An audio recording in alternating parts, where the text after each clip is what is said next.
Hello बच्चों, कैसे हैं आप लोग। स्वागत है आपका आपके चैनल क्रेजी मैथ्स में। आज हम क्लास 10th का pair of linear equation two variables का एक्सरसाइज 3.2 करेंगे, जिसमें सब्स्टिट्यूशन मेथड से क्वेश्चन सॉल्व किए गए हैं। तो चलिए बिना समय बर्बाद किए शुरू करते हैं।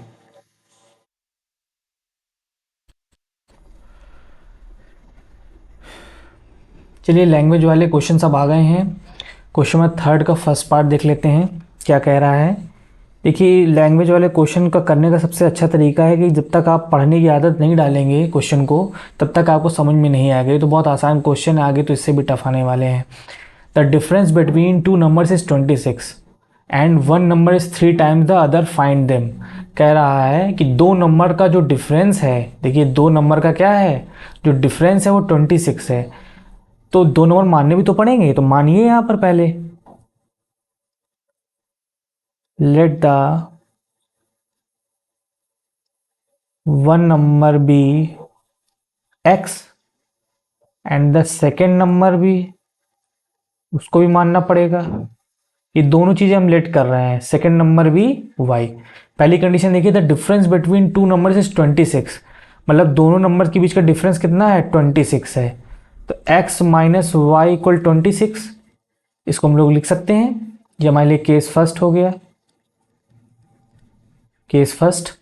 अब दूसरे के लिए क्या कह रहा है कि and one number is 3 times the other. तो हम मान लेते हैं कि जो हमारा x है वो क्या है, 3 टाइम्स द अदर है, तो 3y। ये हमारे लिए इक्वेशन क्या हो गया, सेकंड हो गया। ये जो है केस सेकंड है। अब देखिए इन्हीं दोनों को सॉल्व करना, हमारी दो इक्वेशन तो बन चुकी है। तो इसमें देखिए हमको इक्वेशन थर्ड बनाने की जरूरत नहीं पड़ी, क्योंकि ऑलरेडी x की वैल्यू 3y दे रखी है। तो इसी को सीधा डायरेक्ट पुट कर देते हैं। तो put the value of x from, लिख देते हैं यहां पर, from equation second in equation first. मतलब value of x from equation second in equation second. जो हमें x की वैल्यू इक्वेशन सेकेंड से मिली है, उसको इक्वेशन फर्स्ट में पुट करने जा रहे हैं। तो रखिए यहाँ पर 3y माइनस वाई इक्वल 26, ठीक है। तो कितना हो जाएगा ये, 2y इक्वल 26, देन y की वैल्यू कितनी मिलेगी, 13। देखिए एक वैल्यू तो आपको मिल गई है, ठीक है। अब हम लोग दूसरी वैल्यू निकाल लेते हैं। तो अब ये जो y की वैल्यू, इसको इक्वेशन सेकेंड में पुट कर देते हैं। Put the value of y in equation second. रखिए यहां पर x इक्वल 3 इंटू कितना हो जाएगा, 13। तो x की वैल्यू कितनी आएगी, 39। x की वैल्यू कितनी आ गई आपके पास, 39। तो एक वैल्यू हमारी x की आ गई है 39 और y की वैल्यू कितनी है, 13। तो कहा भी जा रहा था कि दो नंबर्स का जो डिफरेंस है 26 है, 39 से 13 का डिफरेंस कराएंगे तो आपका 26 आ जाएगा। तो हमारा दोनों आंसर सही है। चलिए नेक्स्ट क्वेश्चन कर लेते हैं अब। चलिए क्वेश्चन थर्ड का सेकंड पार्ट कर लेते हैं। क्वेश्चन कह रहा है कि the larger of two supplementary angles exceed the smaller by 18 degrees, find them. तो हम जानते हैं कि सप्लीमेंट्री एंगल किसे कहते हैं, ऐसे दो एंगल्स जिनका सम कितना हो, 180 डिग्री हो। तो एक कंडीशन देखिए, आप क्वेश्चन पढ़िएगा तो इसमें सिर्फ आपको एक कंडीशन दे रखी है। देखिए आप जान रहे हैं कि हम लोग पढ़ रहे हैं pair of linear equation two variable. तो जब तक दो कंडीशन नहीं दी जाएंगी तब तक दो इक्वेशन नहीं बनेंगे, और दो इक्वेशन नहीं बनेंगे तो तब तक सॉल्व नहीं होगा, ठीक है। तो कितना हो जाएगा ये, 2y इक्वल 26, देन y की वैल्यू कितनी मिलेगी, 13। देखिए एक वैल्यू तो आपको मिल गई है, ठीक है। अब हम लोग दूसरी वैल्यू निकाल लेते हैं। तो अब ये जो y की वैल्यू, इसको इक्वेशन सेकेंड में पुट कर देते हैं। Put the value of y in equation second. रखिए यहां पर x इक्वल 3 इंटू कितना हो जाएगा, 13। तो x की वैल्यू कितनी आएगी, 39। x की वैल्यू कितनी आ गई आपके पास, 39। तो एक वैल्यू हमारी x की आ गई है 39 और y की वैल्यू कितनी है 13। तो कहा भी जा रहा था कि दो नंबर्स का जो डिफरेंस है 26 है, 39 से 13 का डिफरेंस कराएंगे तो आपका 26 आ जाएगा। तो हमारा दोनों आंसर सही है। चलिए नेक्स्ट क्वेश्चन कर लेते हैं अब। चलिए क्वेश्चन थर्ड का सेकंड पार्ट कर लेते हैं। क्वेश्चन कह रहा है कि the larger of two supplementary angles exceed the smaller by 18 degrees, find them. तो हम जानते हैं कि सप्लीमेंट्री एंगल किसे कहते हैं, ऐसे दो एंगल्स जिनका सम कितना हो 180 डिग्री हो। तो एक कंडीशन देखिए, आप क्वेश्चन पढ़िएगा तो इसमें सिर्फ आपको एक कंडीशन दे रखी है, लेकिन आप जान रहे हैं कि हम लोग पढ़ रहे हैं pair of linear equation two variable. तो जब तक दो कंडीशन नहीं दी जाएंगी तब तक दो इक्वेशन नहीं बनेंगे, और दो इक्वेशन नहीं बनेंगे तो तब तक सॉल्व नहीं होगा। तो एक कंडीशन के लिए हमको इसकी प्रॉपर्टी का इस्तेमाल करना पड़ेगा जो कि सप्लीमेंट्री की है। तो सबसे पहले हम एंगल्स लिख लेते हैं। The larger of two supplementary angle exceeds the smaller by 18 degree. तो हम मान लेते हैं let the larger angle be x and smaller angle be y. तो पहली कंडीशन तो हम जानते हैं, क्या जानते हैं कि x plus y equal 180 degree. ये हमारे लिए क्वेश्चन फर्स्ट हो गया। ये कहाँ से आया है, by property of supplementary angle.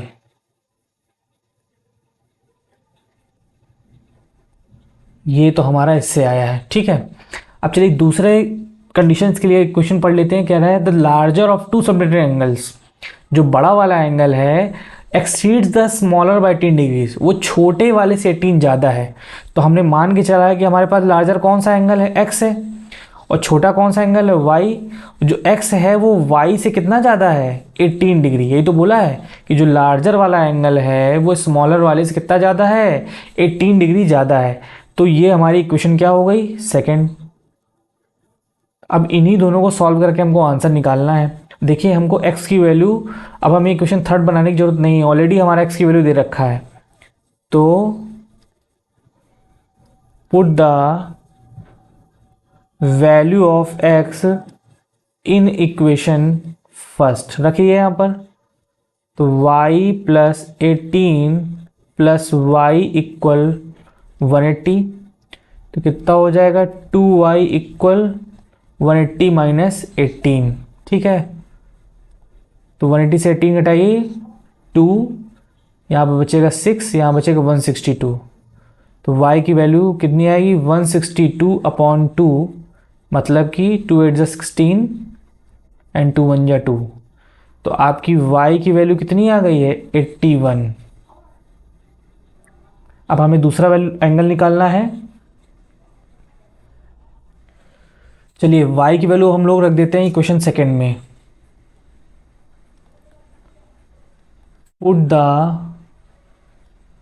Value of y in equation second, रखिए यहाँ पर। x इक्वल 81 प्लस 18, तो x की वैल्यू कितनी आएगी, 819 एंड 819।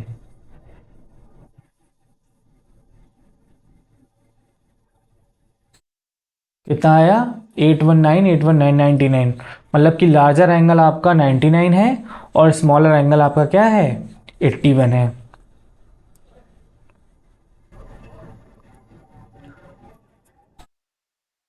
चलिए क्वेश्चन थर्ड का थर्ड पार्ट देख लेते हैं, इसका सॉल्यूशन कर लेते हैं। क्वेश्चन पढ़ लेते हैं। The coach of cricket team buys 7 bats and 6 balls for 3800। Later she buys 3 bats and 5 balls are 1750। Find the cost of each bat and each ball. तो हमको एक बैट और एक बॉल की कॉस्ट निकालनी है, तो हम उसको यही लेट कर लेते हैं। Let the cost of one bat be x, cost of one ball be y, ये हमने रुपीज़ मान लिया। ठीक है, पहली कंडीशन में देखते हैं, कह रहा है 7 बैट एंड 6 बॉल की कॉस्ट कितनी है, 3800 है। तो 7 बैट, 1 बैट की कॉस्ट अगर x रुपीज़ है, 7 बैट की कॉस्ट कितनी हो जाएगी, 7x हो जाएगी। पहला केस हम बनाने जा रहे हैं, 7x plus and 6 ball, 1 ball की कॉस्ट अगर y है तो 6 बॉल की कॉस्ट कितनी हो जाएगी, 6y। यही दोनों का जो सम है वो 3800 के इक्वल है। इसको मान लेते हैं इक्वेशन फर्स्ट। ये हमारा क्या हो गया, केस फर्स्ट हो गया। अब हमारा केस सेकंड क्या होगा, अगली कंडीशन पढ़ लेते हैं। अगली कंडीशन क्या है, कह रहा है सी बाइस 3 बैट्स, तो 3 बैट्स की कॉस्ट कितनी हो जाएगी, 3x, क्योंकि एक बैट की कॉस्ट कितनी है, x रुपीज़ है, ऑफ एंड 5 बॉल्स, तो ये कितना हो जाएगा आपका 5y। टोटल मिला कितना आ रहा है 1750 रुपीज़। ये हमारे लिए इक्वेशन क्या हो गया, सेकंड हो गया। बहुत बड़ी बड़ी वैल्यूज़ हैं, पर सॉल्व किया जाएगा इसको। चलिए हम इसमें इक्वेशन फर्स्ट ले लेते हैं, बाई इक्वेशन फर्स्ट। तो हम y उधर भेज दे रहे हैं, 3800 माइनस 6y, x की वैल्यू कितनी आएगी, 3800 माइनस 6y अपॉन 7। ये हमारे लिए इक्वेशन क्या हो गया, थर्ड हो गया। चलिए अब ये जो x की वैल्यू है इसको इक्वेशन सेकंड पुट कर देते हैं। Put the value of x in equation second. चलिए क्वेश्चन इधर कर लेते हैं। अब रखिए सेकंड में कितना हो जाएगा, ये 3 मल्टीप्लाई 3800 माइनस 6y अपॉन कितना हो गया 7। ये तो हमारी x की वैल्यू हो गई पूरी, ये हो गई 5y और 1750। चलिए थोड़ा कैलकुलेशन हमें करना पड़ेगा, तो देख लेते हैं इसका। आप इसका अगर एलसीएम लेंगे तो इसका एलसीएम आएगा 7। ठीक है, तो 3 का मल्टीप्लाई कराना पड़ेगा हमको इसमें। तो 3800 का मल्टीप्लाई अगर हम लोग 3 से कराएंगे तो आएगा 11,400 माइनस इसका कराएंगे तो आएगा 18y, और इसके नीचे 1 है तो डिवाइड करेंगे तो 7 ही आएगा। 7 मल्टीप्लाई कराएंगे कितना आएगा 35y इक्वल 1750। अब देखिए 35 से तो 18 घटाएंगे तो आएगा तो 17 आ जाएगा, 17y, और इस 7 का मल्टीप्लाई इधर कराना पड़ेगा हमें। 1750 मल्टीप्लाई 7, एक अभी चलिए एक लाइन और लिख लेते हैं इसमें, एक बढ़ा लेते हैं, 11,400 और ये बचेगा प्लस का। ठीक है, हमने 7 उधर भेज दिया, बाकी वैसे वैसे रखा हुआ है। तो इसका मल्टीप्लाई करा लेते हैं। 1750 मल्टीप्लाई कितना आएगा 7, 12,250। 17y कितना आएगा 12,250 माइनस 11,400। अगर इसमें से हम लोग 11,400 माइनस कराएं तो ये आएगा 850, 850 डिवाइडेड बाई 17। देन y की जो वैल्यू आएगी वो आएगी 50, मतलब एक बॉल की जो कॉस्ट है वो है 50 रुपीज़। अब हमें बैट की कॉस्ट भी तो निकालनी है, तो इसको हम इक्वेशन थर्ड पुट कर देते हैं। Put the value of y in equation third. रखिए x equal 3800 minus 6 into 50 divide by 7। ये आपका कितना हो जाएगा 3800 माइनस 300 डिवाइड बाई 7। तो x की वैल्यू हो जाएगी, इसको सब्ट्रैक्ट कराएंगे 3500 अपॉन 7, तो डिवाइड कराएंगे तो x की वैल्यू आएगी 500। मतलब कि एक बैट की जो कॉस्ट है वो 500 रुपीज़ है एंड एक बॉल की जो कॉस्ट है वो 50 रुपीज़ है। ठीक है, चलिए अब हम लोग नेक्स्ट पार्ट देख लेते हैं। चलिए देखिए क्वेश्चन कह रहा है कि the taxi charges in A city consist of fix charge together with the charge for the distance covered for a distance of 10 kilometre. The charge paid ₹105 and for journey of 15 kilometre the charge paid rupees 155. What are the fixed charge and the charge per kilometer? How much does a person have to pay for traveling distance 25 kilometre? देखिए इसमें दो type के charge की बात हो रही है, एक तो फिक्स चार्ज है और एक चार्ज पर किलोमीटर, तो यही दोनों को हम लोग को कंसीडर करना पड़ेगा। तो लिख लेते हैं let the fix charge be x rupees and charge per kilometre be y rupees. में दो टाइप का हमने मान लिया, फिक्स चार्ज हमारे पास एक्स रुपीज़ है और चार्ज पर किलोमीटर क्या है, वाई रुपीज़ है। तो चलिए पहले केस फर्स्ट देख लेते हैं क्या कह रहा है। कह रहा है the taxi charges in A city consist of fix charge together with the charge for the distance covered for a distance of 10 kilometre. देखिए फिक्स चार्ज तो रहेगा अगर टैक्सी में बैठा है तो, और 10 किलोमीटर की कॉस्ट उसके पास आ रही 105 रुपीज़। तो 1 किलोमीटर की कॉस्ट अगर वाई रुपीज़ है तो 10 किलोमीटर की कॉस्ट कितनी हो जाएगी, 10 वाई, और यही टोटल मिला कितना आ रहा है, 105 रुपीज़। तो ये हो गया हमारा इक्वेशन फर्स्ट। ठीक है, अब इसी तरह केस सेकंड बना लेते हैं। कह रहा है अब वो 15 किलोमीटर जा रहा है पर वो 155 रुपीज़ पे कर रहा है, तो एक्स तो उसको देना ही देना है, और 15 किलोमीटर का कॉस्ट कितना हो जाएगा 15 वाई, और टोटल कॉस्ट कितना हो जाएगा 155। ये हमारे लिए हो गया इक्वेशन सेकंड। अब इन्हीं दोनों को सॉल्व करना है, तो हम लोग ले लेते हैं equation first by equation first. तो x की वैल्यू कितनी आएगी 105 माइनस 10y, ये हमारे लिए हो गई इक्वेशन थर्ड। ठीक है, अब इस x की जो वैल्यू है, put the value of x in equation second, इसको हम लोग सेकेंड पुट कर देते हैं। तो कितना हो जाएगा 105 minus 10y plus 15y equal 155।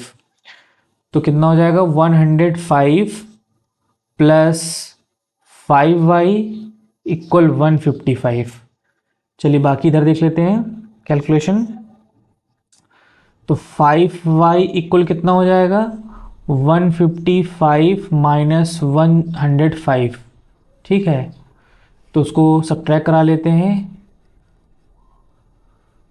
ये कितना बचेगा 50। ठीक है, तो y की वैल्यू कितनी आएगी 10, मतलब कि y आपने क्या माना था, चार्ज पर किलोमीटर माना था ना, तो आपका चार्ज पर किलोमीटर कॉस्ट कितनी है 10 रुपीज़ है। अभी y की वैल्यू पहले इक्वेशन थर्ड में पुट कर देते हैं। Put the value of y in equation third, रखिए यहाँ पर x इक्वल 105 माइनस 100, 10 से y का मल्टीप्लाई कराएंगे तो 100 ही आएगा। तो x की वैल्यू कितनी हो गई 5, मतलब हमारे पास फिक्स चार्ज सिर्फ 5 रुपये है, बहुत सस्ता किराया है।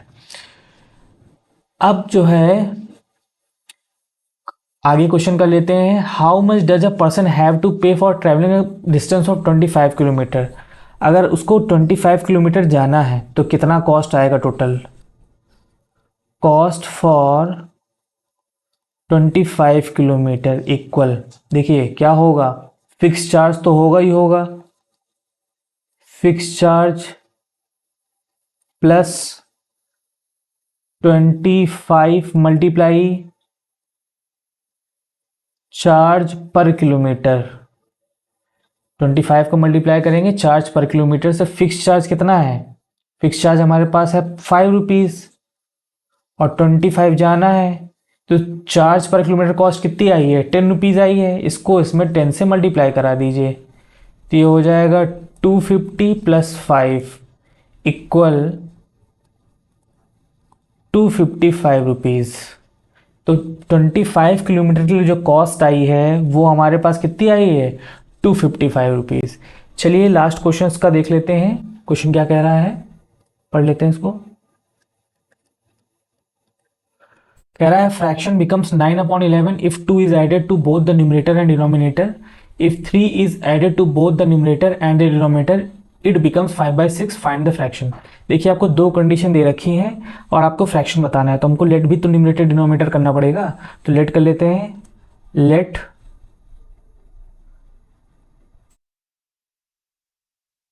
Late numerator be x and denominator B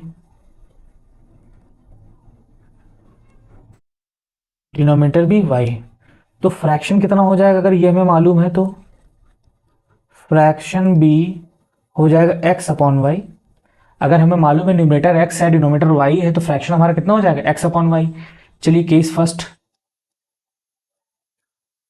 क्या कह रहा है, अ फ्रैक्शन बिकम्स 9/11। एक फ्रैक्शन 9/11 हो जाता है, कब हो जाता है, if 2 is added to both the numerator denominator. मतलब कि न्यूमरेटर में भी 2 ऐड कराना है और डिनोमिनेटर में भी 2 ऐड कराना है, तो फ्रैक्शन क्या हो जाता है 9/11 हो जाता है। फ्रैक्शन किसे कहते हैं, एक्स अपॉन वाई को तो फ्रैक्शन कहते हैं। तो ये हमारे लिए पहला कंडीशन हो गया, इसको थोड़ा सिंपल कर लेते हैं। तो क्रॉस मल्टीप्लाई करा लीजिए, 11x प्लस 11 टू ज़ा 22, 9y 9 टू ज़ा 18, कितना आएगा 11x माइनस 9y इक्वल -4। ये हमारे लिए इक्वेशन हो गई फर्स्ट। ठीक है, चलिए केस सेकंड देख लेते हैं। अब क्या कह रहा है, if 3 is added to both the numerator and denominator it becomes 5/6। अब हमें 3 ऐड कराना है, तो x plus 3 upon y plus 3 equal, ये कितना हो गया 5/6। तो इसमें हम लोग क्या कराते हैं, क्रॉस मल्टीप्लाई कराते हैं, तो कितना आएगा 6x प्लस 18, 5y प्लस 15। दूसरा इक्वेशन क्या बनेगा, 6x माइनस 5y इक्वल -3। ये हमारे लिए क्या हो गया इक्वेशन सेकेंड। अभी 2 इक्वेशन आ गई हैं, इनको हमें सॉल्व करना है। तो चलिए इक्वेशन फर्स्ट लेके चलते हैं इसमें। चलिए इक्वेशन हम लोग जो है फर्स्ट लेके चलते हैं इससे, बाई इक्वेशन फर्स्ट। तो हमारे पास x की वैल्यू क्या हो जाएगी, 9y माइनस 4 अपॉन 11। ये हमारे लिए क्या हो गई इक्वेशन थर्ड हो गई। अब इसको चलिए पुट कर दीजिए इक्वेशन सेकेंड में। Put the value of x in equation second रखिए यहाँ पर। तो 6 multiply 9y minus 4 upon 11 minus 5y equal -3। ठीक है, इसको सॉल्व कर लीजिए। देखिए इसका एलसीएम आएगा 11, ऊपर मल्टीप्लाई कराएंगे तो आएगा 54y और 6 4 जा 24, और जब इसमें डिवाइड कराएंगे और मल्टीप्लाई कराएंगे तो आएगा 55y इक्वल -3। ठीक है, तो 54y से -55 जाएगा तो बचेगा -y -24 और 11 3 जा 33। ये हो जाएगा y प्लस 24 इक्वल 33। तो y की वैल्यू कितनी आएगी 9। 33 में से 24 माइनस करेंगे कितना आएगा, y की वैल्यू आएगी 9। अब ये y की वैल्यू हम लोग उठा कर रख देते हैं थर्ड में। Put the value of y in equation third. रखिए x equal 9 into 9 minus 4 upon 11। 9 9 जा कितना हो गया 81 माइनस 4 अपॉन 11। तो x की वैल्यू कितनी आएगी 77 अपॉन 11 इक्वल्स टू 7। तो x की वैल्यू कितनी आ गई, हमारे पास x की वैल्यू आ गई 7। चलिए अब जो है हमारा फाइनल आंसर देख लेते हैं, इधर देख लेते हैं। तो हमारा फ्रैक्शन कितना हो जाएगा, फ्रैक्शन हमारा था x अपॉन वाई, तो उसके हिसाब से आंसर हमें कितना आएगा 7/9। यही हमारा फाइनल आंसर है। हमारा फ्रैक्शन कितना आएगा 7/9। ये एज वाला क्वेश्चन है, कह रहा है 5 year hence the age of Jacob will be 3 times that of his son. 5 years ago Jacob age was 7 times that of his son, what their present ages. देखिए एज वाले क्वेश्चन जब भी पूछे जाएंगे तो उसमें जो भी आपको एज्यूम करना रहेगा वो आपको हमेशा प्रेजेंट एज एज्यूम करना रहेगा। तो हम लोग इसमें प्रेजेंट एज पहले लिख लेते हैं, let the present age of Jacob be x, और प्रेजेंट एज ऑफ किसकी, सन की मान लेते हैं वाई। ठीक है, ये हमने प्रेजेंट एज जैकब की मान ली और सन की मान ली। अब कंडीशन पढ़ते हैं, कह रहा है 5 ईयर हेंस, मतलब आफ्टर 5 ईयर्स के बाद की कंडीशन दे रखी है, तो हमको 5 साल बाद की आपको एज भी तो निकालनी पड़ेगी दोनों की। तो आफ्टर 5 ईयर्स कंडीशन लगानी है तो उनकी एज भी तो निकालनी पड़ेगी। तो एज ऑफ जैकब क्या हो जाएगा, x प्लस 5। अगर प्रेजेंट एज उसकी x है तो 5 साल बाद जैकब की एज कितनी हो जाएगी, x प्लस 5। तो एज ऑफ सन भी निकाल ली जाए। अगर प्रेजेंट एज सन की y है तो 5 साल बाद उसकी एज में भी 5 साल बढ़ जाएगी, y प्लस 5। अब जो कंडीशन दे रखी है अब इसमें लगेगी, कह रहा है 5 year hence the age of Jacob will be 3 time that of his sun.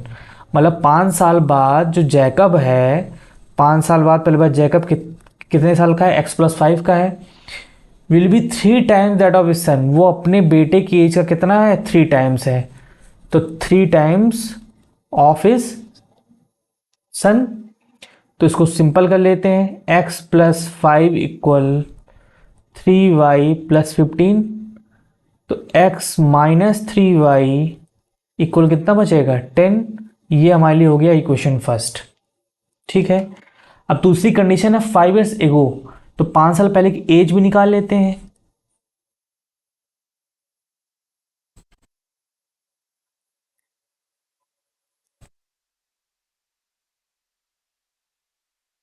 Before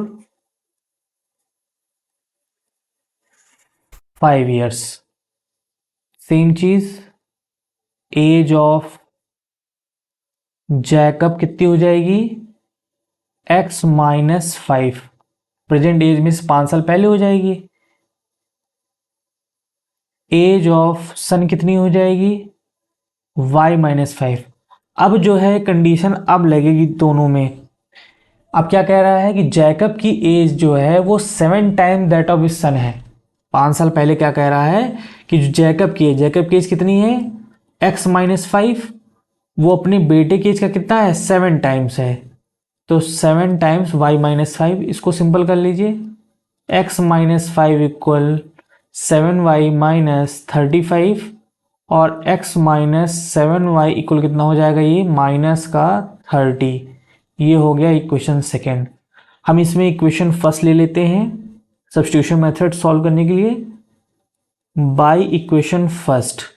तो x की वैल्यू जो हो जाएगी वो 10 प्लस कितनी हो जाएगी, 3y। इसको मान लीजिए इक्वेशन थर्ड।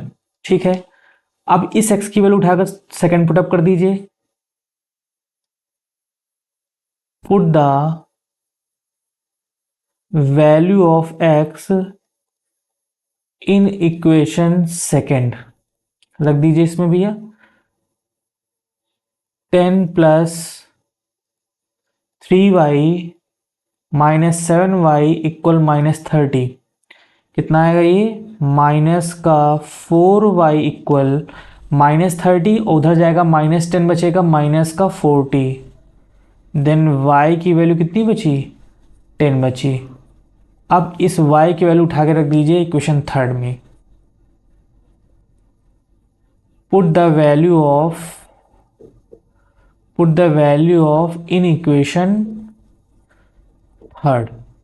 तो x equal 10 plus 10 into 3 equal, तो कितना हो जाएगा, 10 3 जा 30, x की वैल्यू कितनी हो जाएगी, 40। मतलब कि प्रेजेंट एज अगर हम लोग जैकब की बोले तो कितनी आएगी, 40, और उसकी बेटे की एज उस समय कितनी रही होगी, 10 ईयर्स रही होगी। तो ये चलिए एक्सरसाइज ख़त्म हो चुकी है आपकी। हम लोग मिलते हैं नेक्स्ट वीडियो में नई क्लास साथ। तब तक हंसते रहिए, मुस्कुराते रहिए और पढ़ते रहिए।